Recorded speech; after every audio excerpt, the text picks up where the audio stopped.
Students of class 5, ये आपका Hindi class है और इसमें पहला पार्ट जो एक कविता है, जिस कविता का नाम है सरस्वती वंदना, उसका प्रश्नोत्तर है।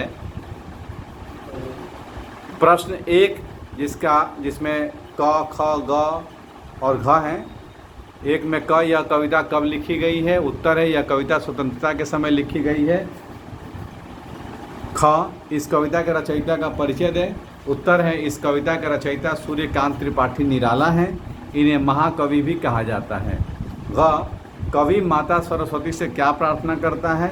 उत्तर है, कवि माता सरस्वती से स्वतंत्रता की ध्वनि देने की प्रार्थना करता है। घ, नव शब्द का बार बार प्रयोग कर कवि क्या कहना चाहता है। उत्तर, कवि नव शब्द का बार बार प्रयोग कर यह बताना चाहता है कि स्वतंत्रता के बाद नव भारत का निर्माण हो रहा है। प्रश्न संख्या 2, इसमें आपके प्रश्न में देखेंगे तो पंक्तियां दी गई हैं जिसका भावार्थ लिखना है।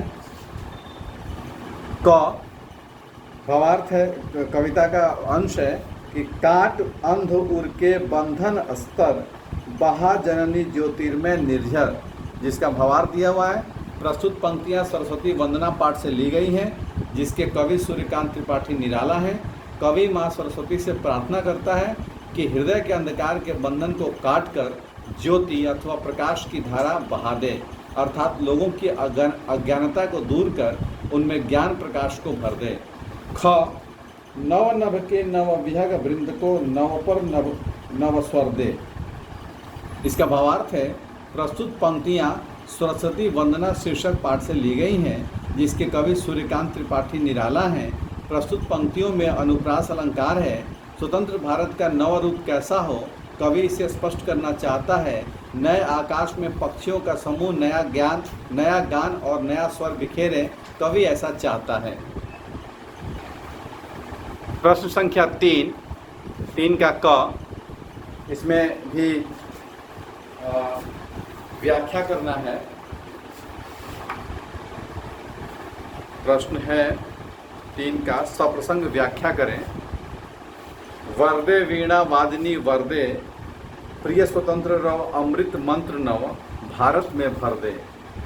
तो प्रस्तुत पंक्तियां सरस्वती वंदना शीर्षक कविता से ली गई हैं, जिसके कवि सूर्यकांत त्रिपाठी निराला हैं।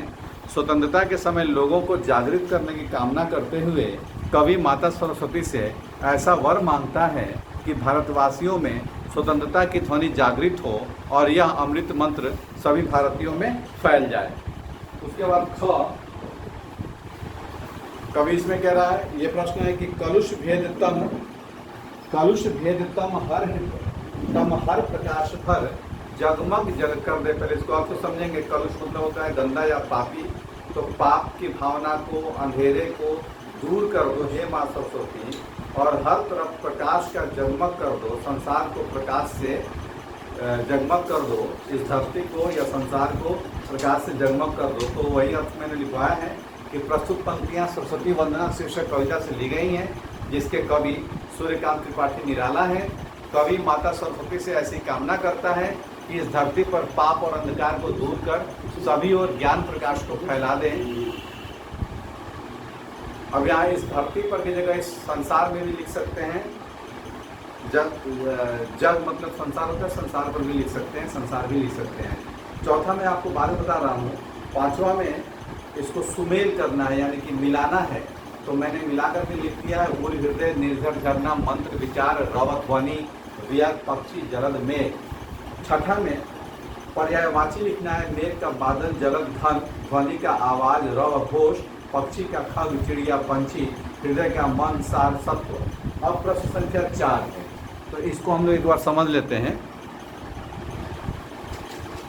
अब प्रश्न संख्या 4 इसमें कह रहा है कि एक ही वर्ण की ध्वनि की आवृत्ति, एक ही वर्ण की ध्वनि। पहले हम लोग देखेंगे कि अनुप्रास होता क्या है। अनुप्रास अलंकार, जब किसी पंक्ति में एक ही वर्ण की, एक ही वर्ण हो या ध्वनि हो, या ध्वनि की आवृत्ति मतलब होती है, अर्थात एक ही वर्ण या ध्वनि एक से अधिक बार, एक से अधिक बार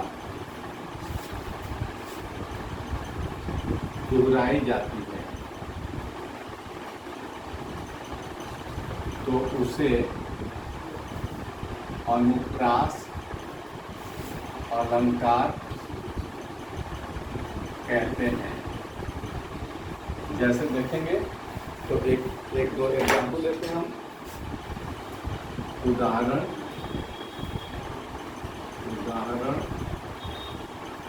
कल कानन कुंडल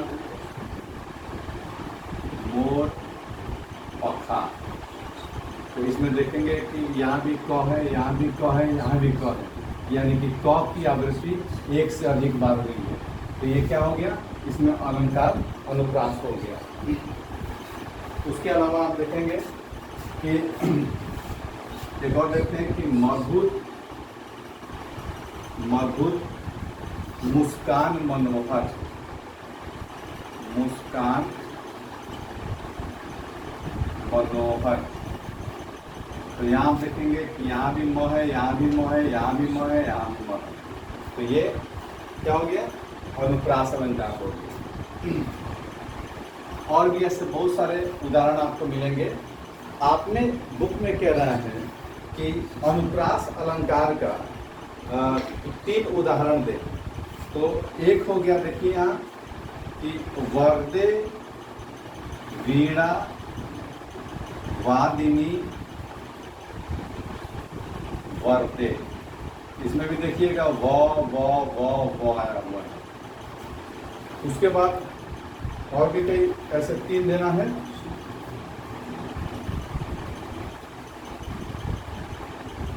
एक ये हो गया, दूसरा कि नवगति नवलय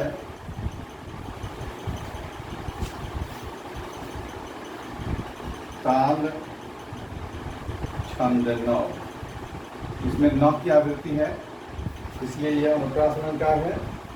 उसके बाद आप एक और उदाहरण देख लें कि नवनभ के नव विहंग वृंद को नवपर नवस्वर दे।